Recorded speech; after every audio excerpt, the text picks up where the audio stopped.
All right, I think we should start. Good evening, everyone. I would like to welcome you into today's AHN Nephrology webinar. My name is Egina Francis Makwabe.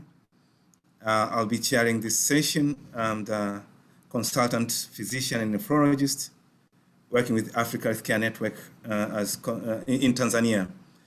So today we are very lucky and privileged to have Prof.Saraladevi Naicker, who is very known to most of us here in Africa and over the world, because he has mentored most of us here.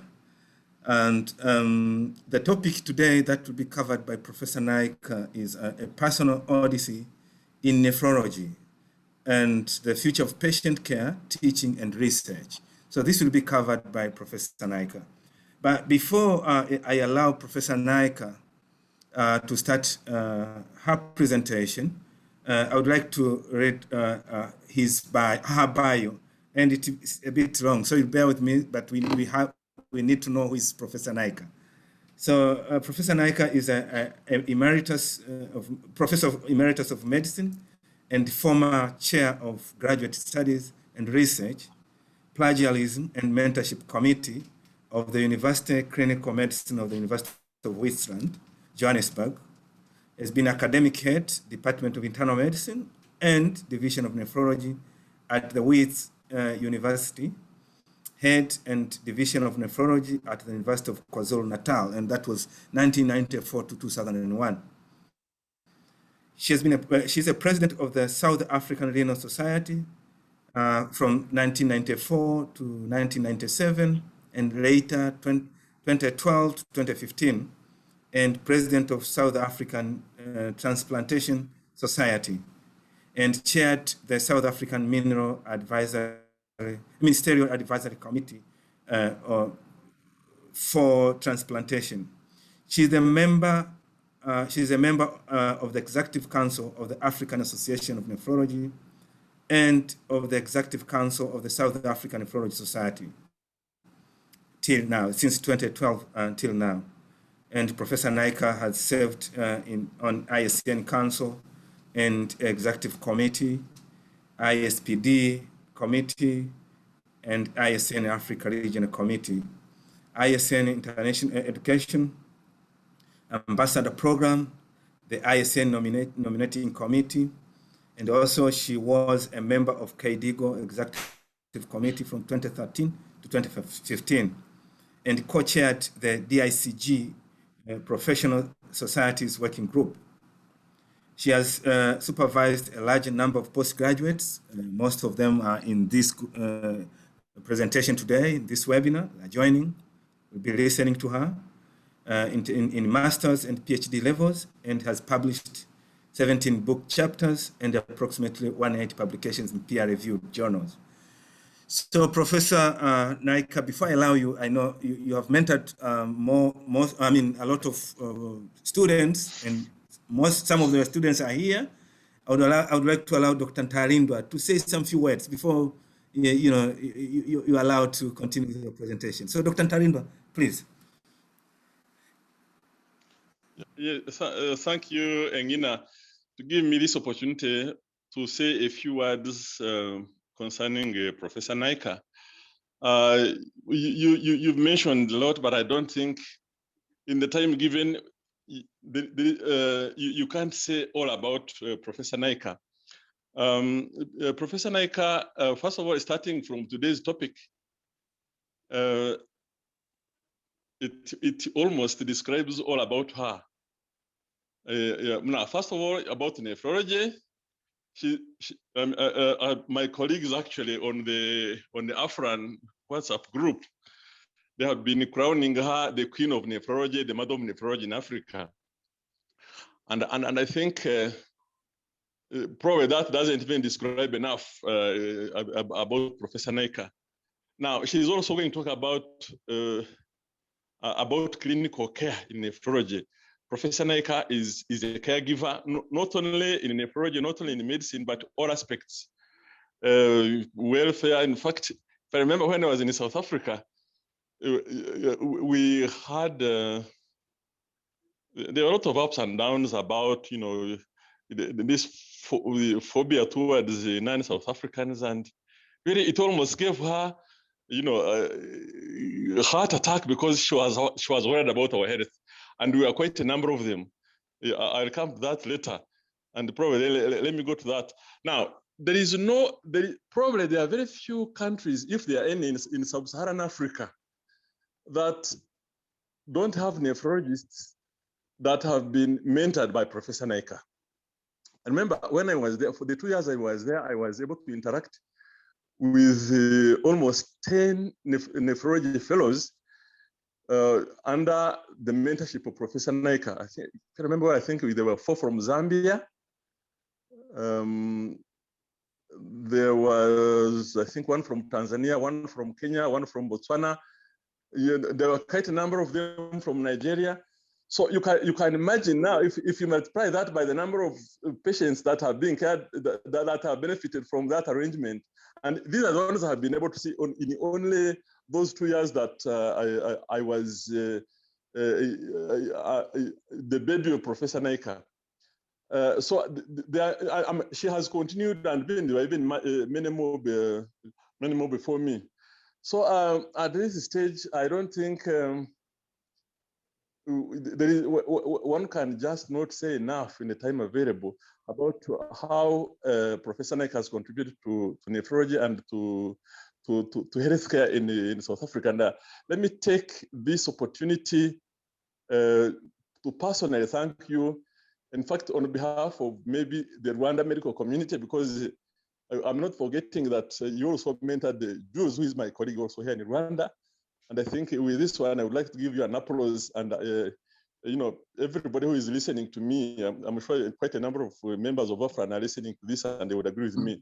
And let me say thank you very much, Professor Naicker, for taking care of us and taking care of enabling us to take care of our patients. Thank you. Thank you, Dr. Joseph. Professor Naicker, welcome. Thank you very much, colleagues. And thank you, Dr. Gina and Dr. Joseph. I'm really overwhelmed by your very generous introduction. And thank you to everybody for attending and for all your very generous messages on the WhatsApp that Joseph has mentioned. I really felt humbled and honored to see all your messages. I'm very privileged to know all of you and to be able to be your teacher, your mentor. And so going on with what I consider a very difficult talk today, because it's outside my comfort zone, as I said to Lloyd previously, because I'm not accustomed to talking about myself, which is something he wanted me to do, so I shall try and do so briefly, and hopefully be able to shine some light in the difficult times that we are facing now. And hopefully we will all keep strong and overcome these and make progress in the future. Can't seem to advance this thing.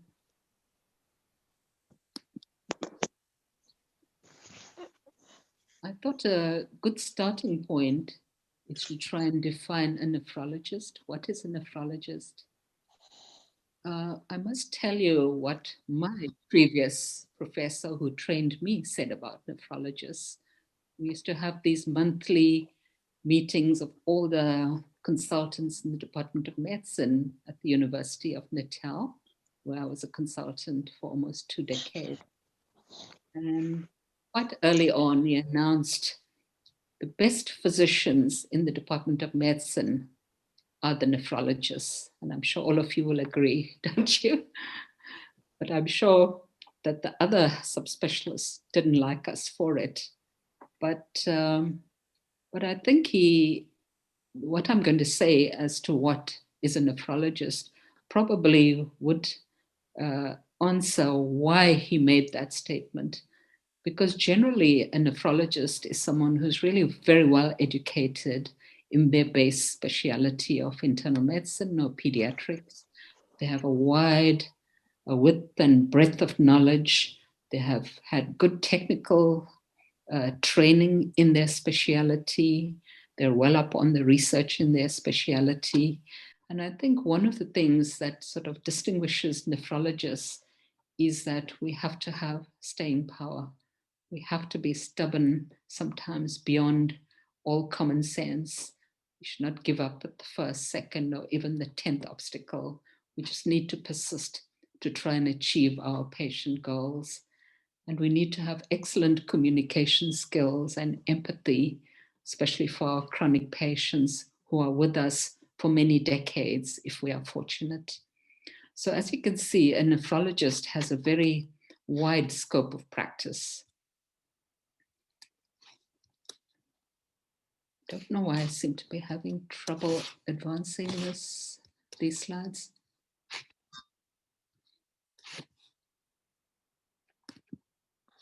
Okay, thank you. So just to start with a few personal reflections, and hopefully I won't be too long on these. Sometimes when I think about myself as a little girl who was brought up in a very small rural community in the south coast of KwaZulu, Natal, in the height of apartheid, lived in a community of people of Indian origin. So this community was really small, less than 1,000 people. And I went to a very small school, which had about 200, 250 pupils. And it was a school that was built by the community with some matching funding from the state. So besides having a good grounding in the 3 R's, I think we were taught to work very hard. And in fact, my father, who also taught school at some point, with his children, he was very strict. He didn't expect you to be tops, but he expected you to reach your full potential. So shirking and not working as hard as you could was not tolerated at home. So we always had to do the best that we could do.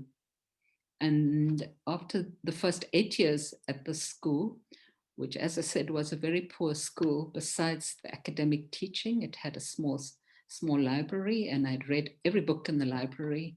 And I was looking forward to going to high school so I could have access to more literature. And interesting anecdote to tell you about those days, that at that time in the community that I lived in, it was unusual for girls to go to high school. It was thought that 8 years of education is more than enough. And I very clearly remember my father being visited by his friends and neighbors to be scolded. What's wrong with you? Why are you sending your daughter to high school? Why are you educating us so highly? And that to me is really funny. But my father, I suppose because of his background, and my mother felt that their children should go ahead and do as much as they wanted to do and as much as they could do. So then I went to the high school, which was a regional high school for the upper south coast of Natal. Again, a smallish high school, even though it served many of the towns in the region. And our final year matric class had 60 pupils and 2 classrooms. Again, it was one of the poorest schools in that we didn't have many extracurricular activities, but suffice to say that it had a pretty good library. And I must confess that I don't think I read every book in that library, though I tried very hard. And in my final year in high school, my father said to me, when you go to university, you will go to university in Durban and nowhere else, which was a bit challenging because I was about 5 or 6 when I decided that I wanted to go to medical school. And the one medical school in Durban was a Black faculty of medicine based in a white university. And that was, at that point, the only freely available medical school for people of color. And there were about 100 to 120 admissions per year for the whole country, whereas the other universities accepted a few people of color every year. So I knew that the competition would be pretty difficult, and I had my fallback career in mind.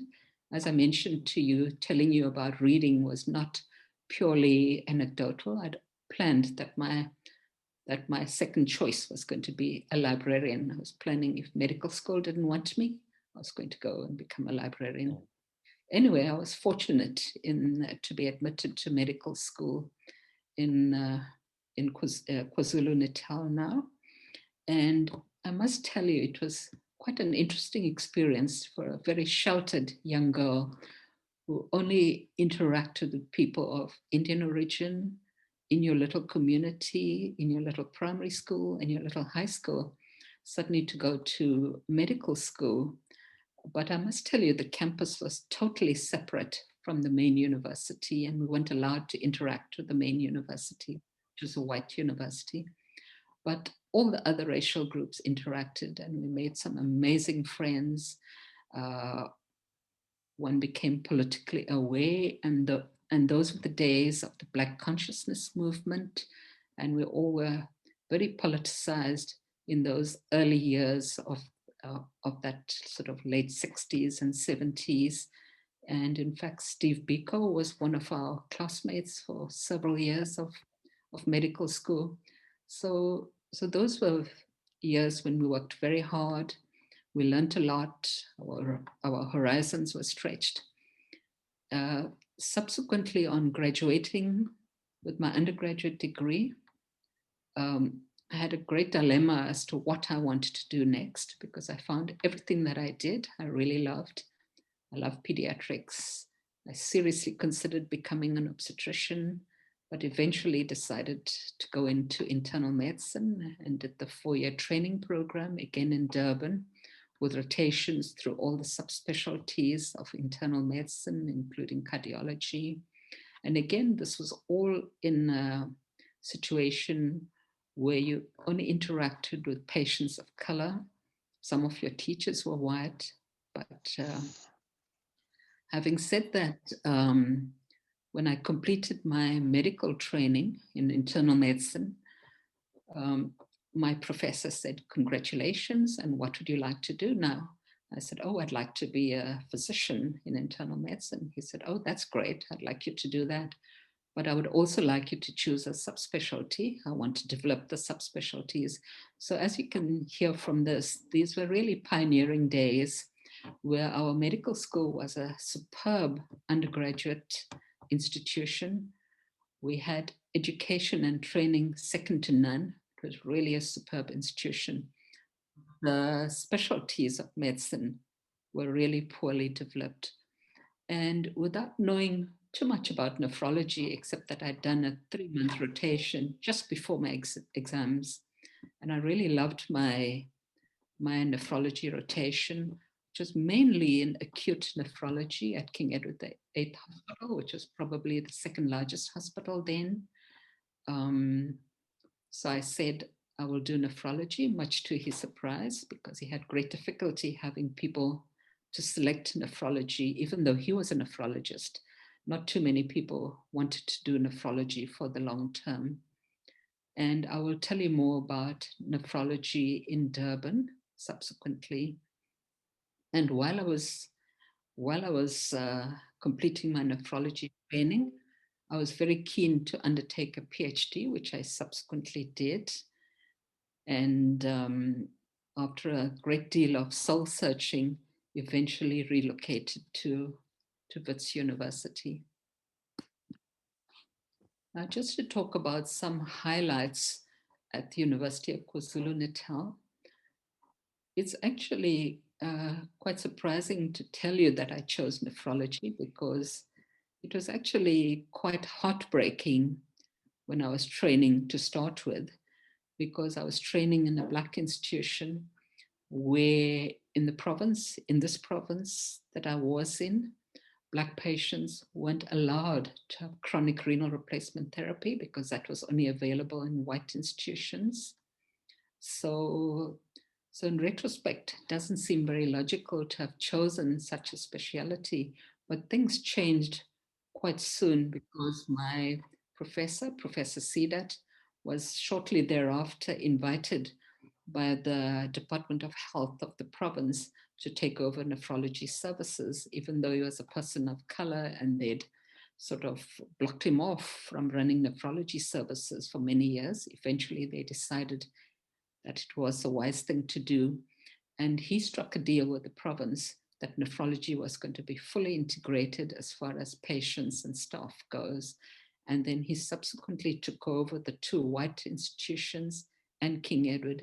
And that was a real change for the province, in that the main chronic unit at Addington Hospital in Durban was a real multiracial island in a white hospital where staff were multiracial, the patients were multiracial. And so those were interesting times. And then I was subsequently seconded to Johannesburg, to the University of Witwatersrand, to do a transplant fellowship, because transplantation hadn't really taken off in Durban. I must tell you that to start with, I resisted this because I didn't want to go to a white hospital.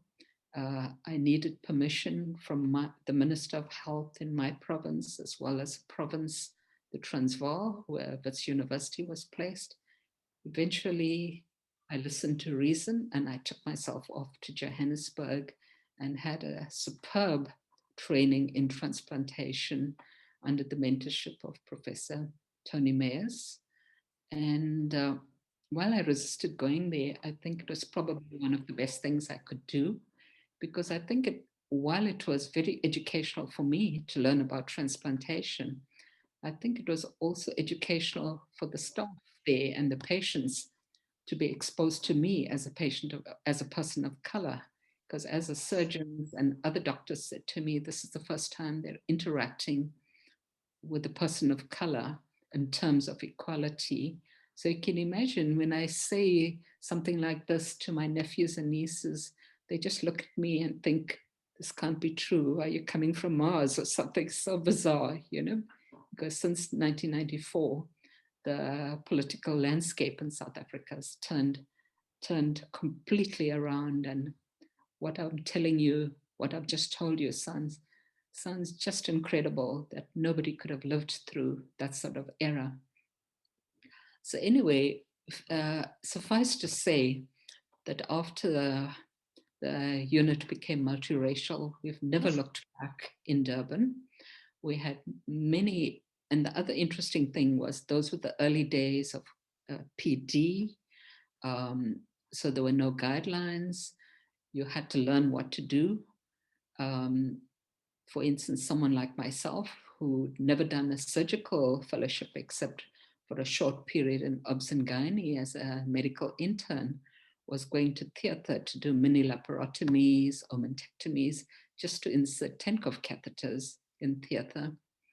So it was really a good day for us when Baxter gave us a video showing us how to insert Tenkov catheter percutaneously.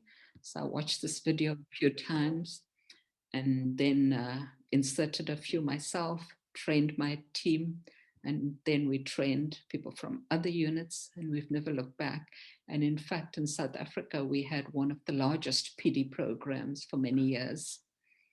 And as I said, besides it being one of the totally multiracial units, we also established a kidney transplant unit. And because of the population mix in this province, they were mainly, to start with, mainly living donor, related living donor transplants. And we were the first unit to institute spousal donor transplants. We had a lot of problems with funding in that the province would not replace any dialysis machines that became defunct. And our Natal Kidney Association was very supportive, went on fundraising drives with us, helped us to buy machines, helped us to promote transplantation. So generally it was really a very good clinical setup. As I've mentioned, the education and clinical training were really second to none. And during part of my education, I had short observerships with Professor David Kerr, the University of Newcastle upon Tyne, and in Tel Aviv, in Israel, with Professor Eliyahu. And just to mention that one of my first fellows was Dr. Johannesburg Tedesa from Ethiopia. And he basically started off the trend for ISN fellows to be trained in Africa. When he wanted to train in nephrology, he looked around, where could he train? And I happened to be organizing the AFRAN Congress that year. And that's how he discovered us, and he ended up with us and subsequently passed the word to ISN and to African physicians and pediatricians that they should come to South Africa. As far as research goes in the University of KwaZulu Natal, Professor Sidat was a renowned researcher in hypertension, but we did embark on some clinical research in nephrology. And I personally supervised several master's projects, and I was fortunate enough to complete my PhD under my supervisor and research mentor, Professor Kantibula. He's a fabulous scientist, and I learned a lot about research from him. So as I mentioned, I relocated to Wits University in October 2001, having spent about 2 years to decide whether I really wanted to move. I wasn't sure that I wanted to when I eventually did. And on arrival at Wits, I was faced with severe staff shortages in nephrology, shortage of training posts for nephrology fellows. And this was a problem that we had to sort out. And together with the clinical heads of our other three teaching hospitals, we met with the director of health and struck a deal, because regional hospitals were having difficulty in filling their consultant posts. And we made a deal that if they'd let us handle their consultant posts the way we wanted it, we will service them with consultant cover in their hospitals.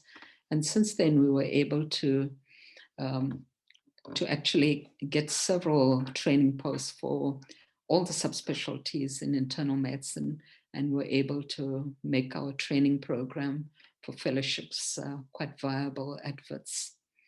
And during this period, I supervised a fair number of master's degrees in internal medicine and nephrology, and co-supervised master's degrees in the Faculty of Science with my colleague, Professor Zodwa Dlamini, and set up a PhD program with collaboration with my friend and colleague, Professor Raquel Duarte, who's a very talented molecular biologist.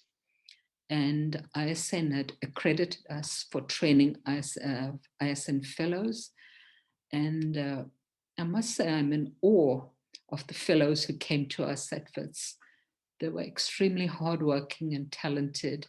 In addition to training in nephrology, the vast majority did either master's degrees or PhD degrees, all in a very short period of time, and undertook the South African nephrology examination. And I must really accredit them for everything that they've achieved, and helped us also with getting our nephrology research program going. We also were involved in training nephrology nurses and clinical technologists in that period. In addition to training nephrologists, we also trained physicians. While training of physicians for South Africa was the norm, we also undertook to train physicians for Africa. And while I was head of nephrology and internal medicine, I also took over the chair of the Faculty Graduate Studies Committee, which also was quite educational in that I learned how the university handled research and higher degrees. So finally, after having spent 14, 16-hour working days, I thought I shall retire and end up on the beach. And both the hospital and university said, oh no, you'll be very bored, you're a workaholic, which I still dispute. Even though I do work hard, I'm not a workaholic, I must tell you that up front. So anyway, I allowed the university to persuade me to stay on. And I stayed on working for the School of Clinical Medicine to organize their graduate studies program, because it became mandatory for all clinicians to finish a master's degree to be able to work as consultant in whatever specialty in South Africa, and that became a regulatory requirement. So I helped set up programs to enable people to finish their master's degrees. We facilitated research methodology courses, training in how not to plagiarize, and also tried to initiate a program for staff and students to do PhDs, and also trained mentors within the various departments in mentorship. I was really fortunate and honored to have many international opportunities, starting with ISN. Again, this was quite accidental. My head then in Durban, Professor Cedar, was invited to attend a ComGAN meeting by Professor Barry Brenner and John Dirks. He happened not to be traveling internationally to attend this meeting, and he was asked to delegate someone, and I was delegated to attend this meeting. And I subsequently became a member of the Africa Committee of ComGAN and worked within this committee. And later on became the chair of the Africa Regional Committee. And together with Professor John Dirks, who was the chair of ComGAN then, and together with other colleagues from various countries, we made several visits to various African countries. And Jules will remember one of the trips when he received us as VIPs in Kigali. We met with the clinical staff and the various heads of clinical departments, educational departments, governmental heads, ministers. And this helped us to promote the training of nephrologists in the broader sense, not only as people who are excellent dialyzers. And as a result of this, we ended up expanding our training program at Wits so that we could train both the South African and African fellows in nephrology. One of the things that I and other colleagues did was to increase the number of council members from Africa. For many years, there was just one council member. After much lobbying, we managed to increase this to 2, whereas the larger continents, or maybe not larger, I should say, larger in the number of nephrology patients that they were treating and number of nephrologists, like Europe and North America had 6 council members. But I'm pleased to tell you now that now the playing fields are level and each region has 2 council members on ISN.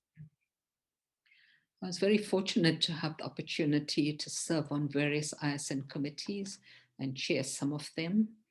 And one of those that's very close to my heart is the Educational Ambassadors Program, which Professor Bilkaza and I set up. And I think that we were very successful in that we had really excellent support from colleagues and friends in Africa to try and help African nephrology progress. As far as AFRAN goes, my involvement in AFRAN began in 1994 when I was the president of the South African Renal Society, and I was asked to organize the AFRAN Congress that year. And we had only recently become members of AFRAN because prior to that, we were proscribed from joining AFRAN as South Africa was really tainted by apartheid. And I just wanted to show you this, a really historic picture of that first meeting in Durban, where I was the Congress president and Professor Almatri was the president of ISN then. And I'm sure you recognize many of the people in the picture. Professor Selma Suleiman, not many of you may know her. She was a superb nephrologist in Khartoum and an excellent friend, great supporter, and we did lots of work together. You all recognize Professor Anthony Wary.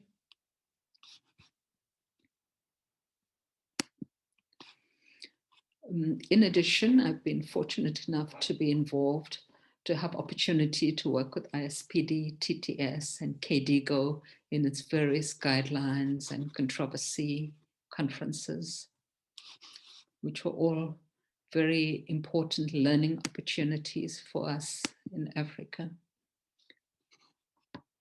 Just to mention my views on the future of patient care, I think this figure from one of the ISN workshops is very important in discussing chronic disease pathways. It obviously doesn't talk about clinical nephrology or acute kidney injury, but I thought it's a very interesting one to point out, because it tells you what most of us in this room spend most of our time doing. We look at controlling chronic disease risk factors to try and prevent chronic kidney disease. We try to slow progression and prevent complications of chronic kidney disease. And if and when patients progress to end-stage kidney disease, we look at treatment, form of renal replacement therapy in the form of dialysis, transplantation, and occasionally, or often in Africa, we should be looking at comprehensive conservative care, because not many of our patients are able to access renal replacement therapy. This is the most recent USRDS report. If we look at countries like Taiwan, Japan, and the United States, you can see the large number of patients that they treat.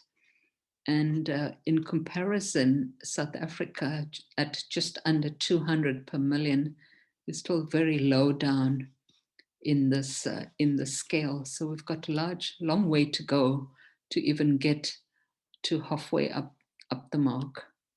And looking at the form of treatment that the world is using, most people prefer transplantation as their modality of renal replacement therapy. And again, if we look at the Scandinavian countries, you can see together with the United Kingdom, more than 50% of their patients on renal replacement therapy are receiving kidney transplants.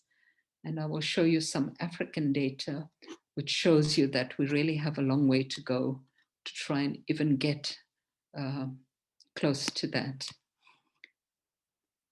I'm very grateful to colleagues in Africa for providing some of this data, which I presented at the last World Congress, but I'm not going to show you all the data. If we look at renal replacement therapy in the North and West Africa, looking at the North African countries, Morocco and Egypt, you can see that they are providing fairly substantial amount of treatment of renal replacement therapy, over 600 per million of the population, whereas West Africa hasn't quite got there, and you can see that the numbers are beginning to improve, looking at countries like Cameroon, for instance, Cote d'Ivoire, at over 30 to 35 per million of the population. But the other thing to note is the vast majority are receiving hemodialysis. Small numbers receiving PD, whereas Egypt, Nigeria, and Morocco, fair number of transplants, but again, a lot of Africa is doing very few transplants. Looking at East and South Africa and Southern Africa, looking at this, the situation's not so happy, except for Mauritius, which is providing renal replacement therapy for over 1,000 per million of the population. And Kenya, Botswana, and South Africa are lagging far behind Mauritius or North African countries like Morocco and Egypt. And again, when you look at this, the vast majority of countries are providing hemodialysis, except for South Africa, where about 25% 25% of renal replacement therapy is PD, and a fair number of kidney transplants, again, a very similar figure. Now, if we look at the nephrologist workforce in North and West Africa, again, looking at Morocco and Egypt, you can see that there are substantial numbers of nephrologists per million of the population, over 10 and over 20, whereas the rest of North and West Africa, most of them are under 1 per million of the population, except for Senegal, which is just under 2. And looking at Eastern Southern Africa, again, the numbers are very small, except for Mauritius, which has got 7.5 per million of the population, and South Africa just under 2.6 per million of the population. And most of the other countries really do not have an adequate nephrology workforce. And in the light of this really poorly staffed nephrology workforce, we're all aware of this really important paper in the Lancet. Even though it's over 6 years old, it still holds true, where you can see that the number of people needing dialysis globally is increasing. And in Africa in particular, we do not really have the staff to provide or to care for people, both in manpower and in funding, because undoubtedly we are all aware of the fact that provision of renal replacement therapy is associated with the GDP per capita. And you can see the global figures. The higher the GDP, the more treatment. Whereas in sub-Saharan Africa, you can see that our treatment numbers are really low.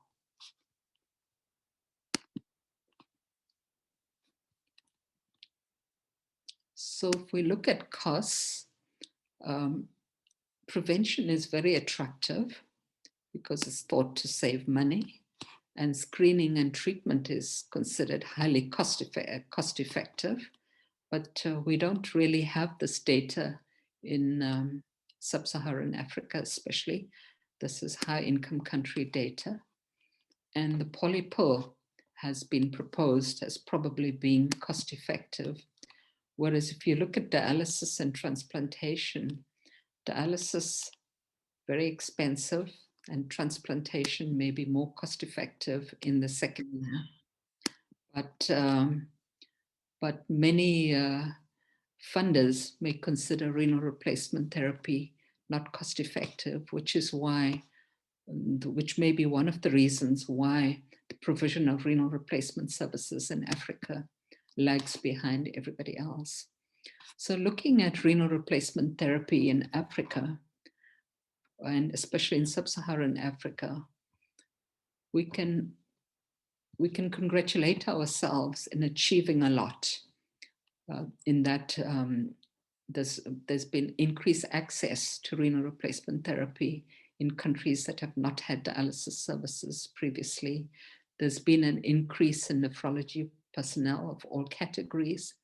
And importantly, in-house nephrology training is taking place in many countries, and there are more women in nephrology. I think what's an interesting development is that in many countries, dialysis costs are subvented by governments, and screening and prevention programs are available in many countries, and a renal registry is in process in Africa. But we cannot rest on our laurels, as I've shown you. Our figures are still unacceptably low. So we need to increase access to renal replacement therapy for all modalities. The costs of therapy, of dialysis, medication, laboratory costs are formidably high, and we need to look at that to see if we can negotiate these down. There are inadequate numbers of nephrology personnel for the population of Africa. We need to try and also increase the number of women in nephrology. Funding continues to be a challenge, and many patients and the families are impoverished by out-of-pocket expenses, and this is something that needs to be looked at. And as far as early diagnosis and prevention, one needs to try and get primary health care to take responsibility for this, and perhaps use non-healthcare personnel, and we'll discuss this a little bit later. One of the big problems, including in South Africa, is that renal replacement therapy is competing with other priorities, especially infectious disease and non-communicable disease. And setting up a registry is very challenging, but I think with everybody's cooperation, we're slowly getting there. This slide from Levy et al. From the CDC expert panel on CKD, while it's quite an old slide, I thought it's important to put up just to remind us of the important steps in prevention of CKD. Primary prevention, where one needs to prevent and treat CKD risk factors, and this should be addressed at population level in education campaigns to try and prevent obesity, diabetes, and also try and impact on the high burden of hypertension in Africa. To look at secondary prevention on diagnosis of CKD, stages 1 and 2, one needs to look at guidelines for good management of hypertension and diabetes and CKD education. Stages 3 and 4, where one addresses complications and also plans for renal replacement therapy and vascular and other access. And then tertiary prevention, meaning what is the best renal replacement therapy for individual patients.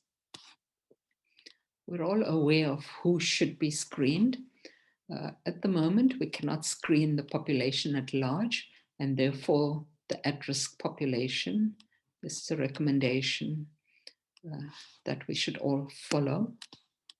And the screening should include laboratory measurements of serum creatinine and eGFR estimation, though there's lots of debate at the moment as to how accurate these are in Africa, and we need Africa-wide research to try and address that point. We need to examine the urine for the presence of protein in blood, and occasionally, or importantly, if we can do it, every patient should have an ultrasound of the kidneys. And importantly, we should try and impact on the cost of point-of-care measurements, because these certainly will facilitate screening and prevention efforts in managing prevention programs at primary healthcare level. Looking at the principles of management, with early recognition of CKD, it's important to estimate the severity of CKD, ascertain what's a cause of CKD, to try and to detect and correct any reversible causes, avoid additional injury by avoiding nephrotoxic drugs or agents, institute interventions to delay progression, treat complications, and plan for effective renal replacement therapy.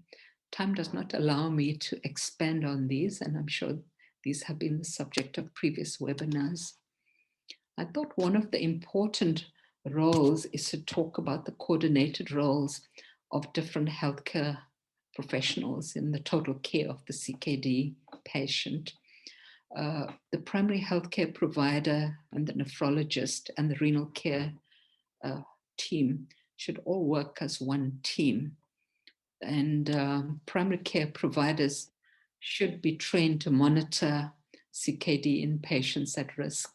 It's really disheartening, for instance, to find a diabetic who's been attending a healthcare clinic or professional for 20 years to have to be diagnosed with diabetic end-stage kidney disease for the first time after 20 years. So this is something that should not be happening nowadays. And besides monitoring, one needs to identify these patients early, and one needs to to structure and manage these patients adequately to try and retard progression of kidney disease. And one needs to be able to talk to the nephrologists and co-manage patients with the nephrologists, together with co-management of comorbid diseases with other healthcare professionals like cardiologists, ophthalmologists, etc., in the case of diabetics. And the nephrologist and the renal care team should focus on management of comorbidities like the complications of chronic kidney disease and diabetes, hypertension, and cardiovascular disease, manage the anemia, the metabolic bone disease, nutrition, plan vascular access, and educate both patients and the healthcare team on end-stage treatment options and modality of treatment. And one needs to have co-management of medication, and also to be able to interact with family and social issues of renal disease in a team set up together with social workers, dietitians, etc. I'm not going to go into any great detail about renal protective strategies. We all know what they are, but I think it's important for us to monitor whether we're achieving these targets. It's quite disconcerting that while everybody knows what are the prevention measures, it's often not possible to implement them universally, as patients may be too poor to pay for medication, for instance, for their ACE inhibitor or the angiotensin receptor blocker, etc. And therefore, these basic drugs should be in the package of universal health care and should be available free of charge to all patients, just as treatment of hypertension, basic medication for treatment of hypertension and diabetes should be. And therefore, healthcare professionals should be able to just monitor their patients to see, are we achieving our targets and are we impacting on the progression of disease? And as we all know, in Africa, the number of nephrologists is very few, and therefore we need to work smart. We need to work with other healthcare professionals, with other healthcare specialists, and instead of working in silos with renal clinics or diabetic clinics, etc., we should actually have chronic disease clinics so that we're able to treat patients according to protocol and be able to reach larger numbers of patients and be more efficient in the care of our patients. So this is probably at clinic and hospital level, though some of it can be instituted at community level. And then very grateful to Valerie Lakes for lending me some of her slides, including this on task sharing. This, I think, is very important for us, in addition to including non-physician clinicians, the nephrologists working with other specialists, with non-physician clinicians, with nurses, nursing assistants, and community health workers, should, together with training, supervision, mentoring, we should be able to manage our patients at community level and make it easy for patients to be reached, rather than the current expectation that patients should travel long distances to reach, to arrive at specialty clinics. And finally, with regards to renal replacement therapy and renal care, advocacy initiatives are very important. This was a KDIGO Controversies Conference published in Kidney International in 2016 and is still current for us today. We need to recognize preventable deaths due to acute kidney injury as a human rights issue, recognize CKD as an important cause of death and disability, and this needs to be conveyed to national health authorities, includes screening and management of AKI and CKD in NCD and cardiac disease programs, reduce cardiovascular morbidity and mortality in those with CKD, retard progression of CKD, and delay the need for renal replacement therapy. We need to lobby government for funding for CKD detection and prevention, and to increase access to renal replacement therapy in an equitable and just manner. And importantly, to increase rates of kidney donation or organ donation and transplantation. And all countries should have a national ESRD registry. And one needs, as a nephrologist, to participate in initiatives to influence public health policy. And the same paper from the KDIGO conference gives some guidelines on how to do this by identifying and defining the problem, identify the policy stage one is at, developing it, identifying key stakeholders, developing communication materials, defining a plan of action, and start working. I know many countries have already started on this, but we need to institute this advocacy quite universally in Africa. Just to briefly talk about education. Education for all categories of healthcare workers and community health workers is important. One needs to have in-country training programs, regional programs, and a mix of in-country and regional training programs to complement any gaps that there may be. One needs to look at reversing the brain drain by addressing the reasons, the push factors generally that make people leave the countries, even though they are very committed to providing services for their own population. And one needs to look at funding for health education and research in general. And I don't think I can talk about education without quoting Nelson Mandela statement that education is the most powerful weapon which you can use to change the world. And I strongly believe that. Looking at nephrology research in Africa, question often asked by busy clinicians is, why should we do research? We are very busy treating patients. I think research is very important in that one seeks answers or solutions to questions that are relevant to local needs or wider societal needs. And the type of research can be clinical research or mechanistic, or where one tries to answer the questions why or how in an effort to find solutions to whatever the problems are. And there can be many forms of research. They can be formal, university-associated masters and doctoral degrees. And these formalize training in critical thinking and provide sound training in research methodology. And I think it's very important to publish one's research. And if one looks hard enough, one can find journals that would publish research, though currently costs of publishing research can also be formidable in many instances. So what does one require to have a robust research, nephrology research program in Africa? One needs human capital. One needs the researchers, one needs the supervisors, one needs the collaborators, one needs the research infrastructure in the clinical milieu, the research population.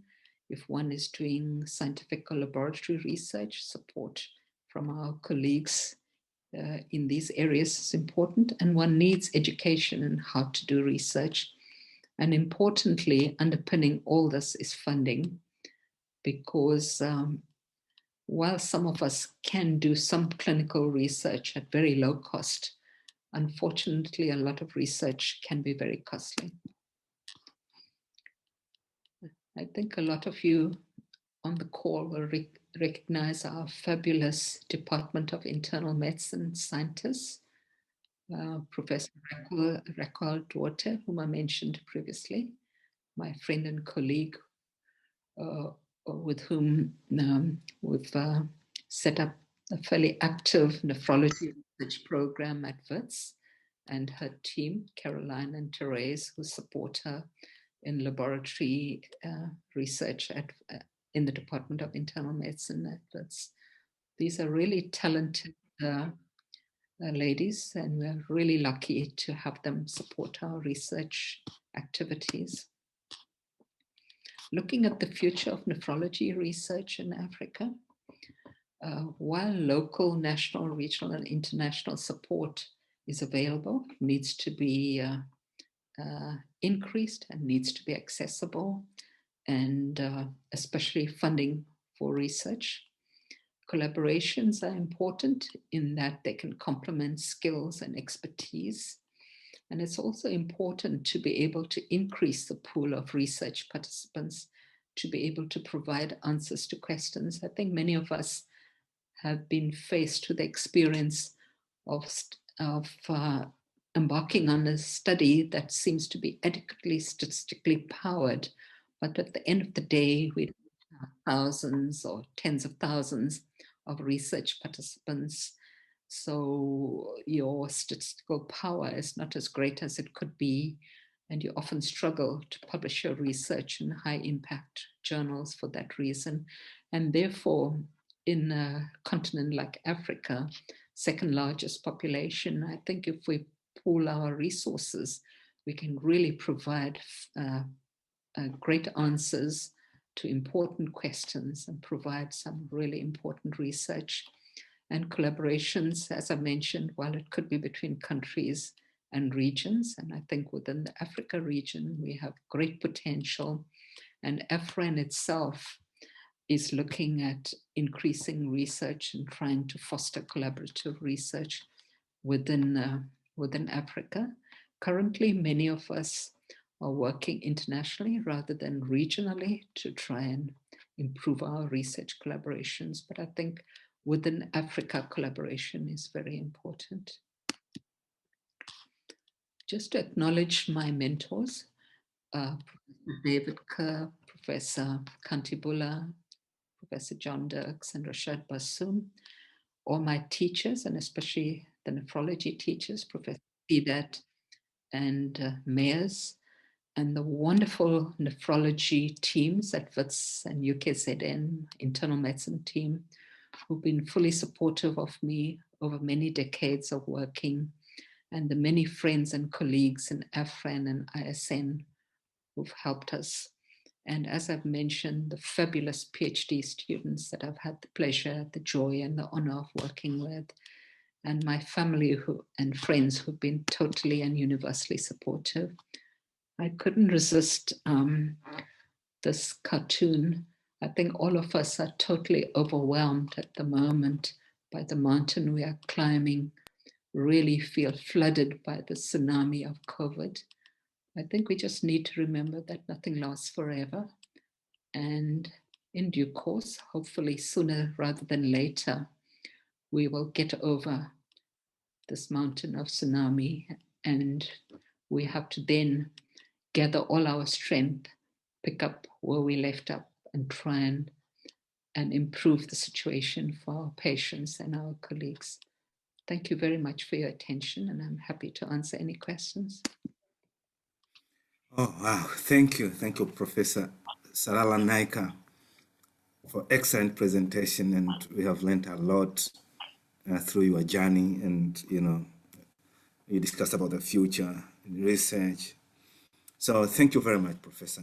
That was excellent presentation. So we'll have like a few minutes of questions and answer session.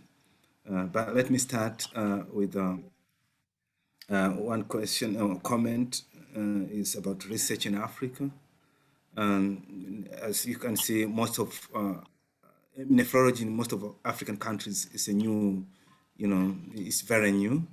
And as per your slides, you can see we still have very few nephrologists in Africa. And the only issue that I'm seeing here is the lack of mentorship, given that this is a new, nephrologists in Africa. So we need to have mentorship, especially for young people. It needs to be mentored and therefore supervised so that we can have good researchers in the future. And this can be done by collaborating with getting mentors outside of countries. Like we can get mentors from South Africa, or within ourselves, within Africa, and therefore can be able to mentor young nephrologists, because the nephrologists that we have, they have a lot of expectations from, not only from colleagues in Africa, but from politicians, from everybody, because this is a new field. Therefore, they'll be dwelling in treatment and probably a little bit of prevention. So they don't get enough time to mentor the new generation. So that was my comment. But another one is, as you have presented, it is, RRT, renal replacement therapy in Africa, it is very long. Therefore, and the reason is very clear. If you look at North Africa is very high, but not very high, but at least better, and then followed by South Africa, and then Kenya. So this goes with the economic situation of the country, and therefore funding will be, renal replacement therapy will be very difficult if you don't have, if you're not financially stable. So what I was thinking is, senior nephrologists, you can maybe talk to these pharmaceutical companies. They can help in providing, cheap and high quality consumables like dialyzers, tubings, together with PD fluids. They can set up PD fluids factories. So if that is done, maybe we can increase the number of people who will be on renal replacement therapy. So those are my comments and questions probably, but then I can allow other people to comment or if they have any question. Akina, do you want me to address those 2 points? Yes, please, Prof. Yes, I agree with you. I think ideally one should have your mentor at hand so you can easily reach them. But if you're in a small center and there's very few people, I agree that you can look for mentors outside.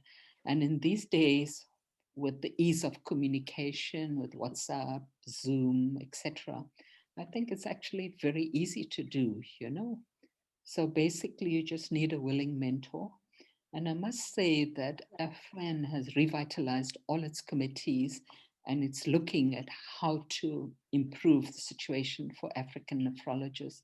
So certainly that is a possibility, and we would be very happy and willing to look at this within the AFRAN situation, because I think Africa being a really large continent, one cannot look at just one country to provide all the mentorship. As I've mentioned, even in South Africa, there aren't so many nephrologists who would be able to do it, even though there are reasonable numbers. And to talk about cost of consumables, etc., I spent many years of my life talking to pharmaceutical big pharma at national and international level.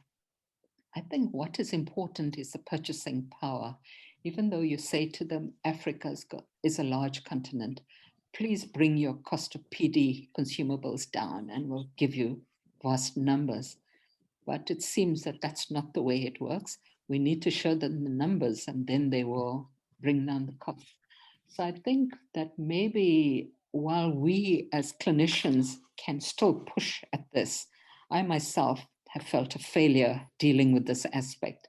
And therefore, I think one needs to go to the African Union, approach our health ministers, and we need to look at some joint purchasing power so that if we buy Africa, for instance, we can certainly leverage the prices down.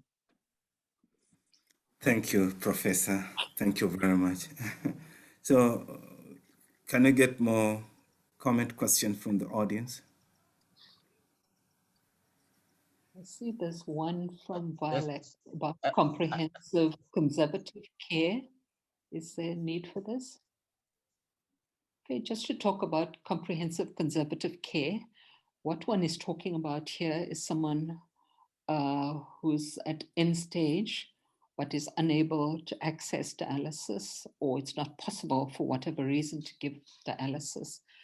It doesn't mean that because we're afraid now to face this patient, we should shun them. We should actually give them all the care, treat pain, treat symptoms, provide psychological support. So there's a lot of literature on comprehensive conservative care. So basically you're treating everything, every symptom, every problem that the patient has, except for dialysis. Thank you. Thank you. So there is another chat box. Again, that is Violet from Rwanda. She's asking about the appropriate definition of interdialytic hypertension, because she has been getting controversies when she reads. It's a very challenging issue, actually, because basically when you start dialyzing a patient on hemodialysis, the blood pressure may be marginally up. And during the process, while you're dialyzing the patient, the blood pressure could go very, very high. So it's thought that this could be due to several reasons. One is that when ultrafiltration is too rapid, in that case, with the intense vasoconstriction that one undertakes with that happens with intense vasoconstriction with the ultrafiltration, blood pressure increases as a result of this.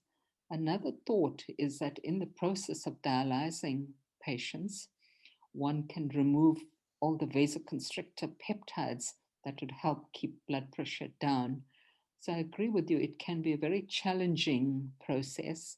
In my experience, I've generally found it to be a problem basically when one is doing a large volume ultrafiltration, and therefore one needs to train one's patients not to put on too much of fluid, or if you find that is so, instead of trying to remove all the fluid in one session, one should try and do it in a staged fashion over several sessions. But I agree with you, it's a very controversial issue, and it's not easy to manage the patient when you see them in this situation during your dialysis session. Prof, yes. Can I say a few words? Gordana Kabrik, nephrologist from Botswana. Mine is really to pay tribute to Professor Naicker and tell just a little story how she helped us to be where we are.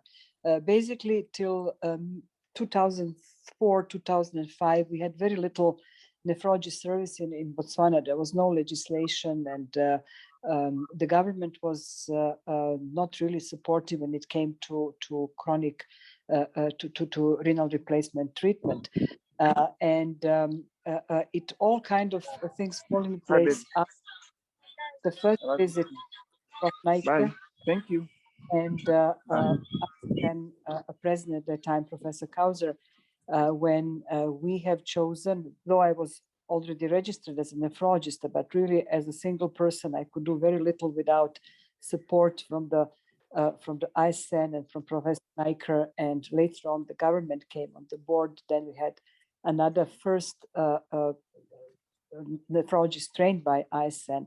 Then we have a second one, and a third pediatric one coming.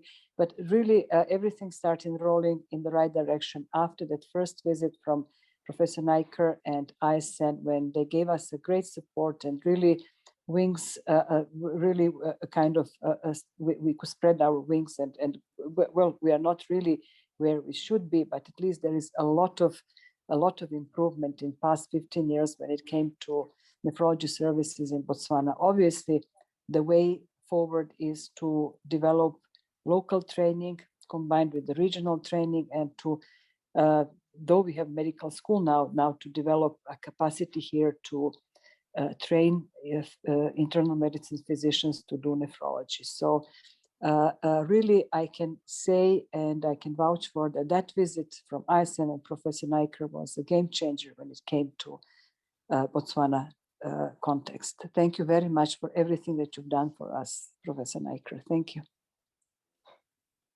Thank you, Godana. All I must say is that I think it's one person can make a difference. And you were the important person in Botswana who saw the need and made sure that, you know, we came to you as ISN and that we've continued with the engagement. And that's the point I want to make to everybody. You mustn't think I'm alone or we are just a few. I think you just need a few good people and you can change the world. Thank you. Thank you for everything. Thank you. Yeah. So for the sake of, thank you very much. Yes. Right. Thank you very much, Dr. Naicker, for this wonderful exposition, and you've set up a great example how a single individual can do a tremendous amount of work to develop a domain across a continent. Thank you very much for this wonderful session. I think there's still a lot to be done in terms of training and research as well. Patient care continues to occur, but with the training, I think patient care will also improve. What do you think in terms of using technology now? You know, we have a dearth of manpower, trained manpower, health human capital is certainly a problem. Using technology, what would be some of the ideas you could actually suggest in developing this training or research in a broad sense? Lloyd, I think the point you're making is very important. And in fact, ISN is also looking at this. As you know, previously, ISN used to fund people for 1 year training and for people to register generally with South African training, it has to be 2 years. So now a sort of hybrid model is being looked at where there's a lot of virtual training and teaching. And this will happen over a year or so. And then all this sort of in-person training, because I think as a practical nephrologist, you know, just virtual training is not enough. You can be a great theoretical doctor and not be effective in the patient, at the patient. In fact, I must tell you that I had a really wonderful young woman, I won't mention who or where, who trained in the North Americas. I'm not going to tell you the country either. Having spent 1 or 2 years there, then approached me to say, can I come to you for 3 months? I said, what for? I want to learn all the practical procedures in nephrology that I could just stand by, my hands behind my back and observe, but don't have confidence in doing. So I said, well, if you come for 6 months, we can try and train you. And that's what we did. And she went back home feeling quite confident. So I think nephrology is one of those hands-on disciplines. While you can learn a lot virtually, I think it's important to have certain specific hands-on episodes. And I think this hybrid training, especially with current technology, would be very effective. Thank you. Thank you very much, Professor Naicker. It has been a pleasure, and we are very grateful that you have been able to talk to us. Thank you so much. And we have learned a lot. And I think for the sake of time, I would like to thank you, Professor Naicker, for your time and for sharing your experience. So, and also I would like to thank the audience, all of you who have attended today. We have come to an end of today's session. We'll continue next Thursday at the same time. So Professor Naicker, really appreciate your talk and would request you once again next time to join us once we request you, because we still need you in Africa and we really need you to learn from you and get more experience from you, Professor Naicker. So next time, we'll definitely ask you. It's been a pleasure to be here, and I'm sure we can negotiate that in the future. Thank you very much. I will look forward to it. Thank you. Hello? Lloyd, thank you. Thank you, Lloyd, for organizing this. Thank you. Hello? Hello? Good evening to you, sir. My name is Patty Chettiar, and I am from South Africa. And listening to Professor Saraladevi Naicker today brings great joy and tears to my heart, because I was with her some 40 years ago when she was at Addington Hospital, and under her mentorship, I've actually now become a nephrology nurse, and a lot of it I had learned from Dr. Saraladevi Naicker. And she is just not portraying South Africa, but globally, I know that we have a gem in our hands. And I just want to say thank you for that. Dr. Saraladevi Naicker, hats off to you. God bless you, and I salute you always. I'm really thrilled to hear from you today. So lovely to hear you on this, and congratulations on all that you've achieved in your life. Well done. Thank you. Thank you. It's people like you that has actually pushed us to where we are. Thank you. I feel like a mother, you know, with all my students and mentees. Yeah, thank you. You know, this shows. Thank you so much. Really appreciate it. Thank you very much, Dr. Naicker. We certainly look forward to hearing more from you, Professor Naicker, over the year. We will be keeping in touch with you. Thank you so much for this wonderful session. Thank you. Bye. Thank you. Good evening. Thank you, Prof. Thank you. Bye. Bye. Bye.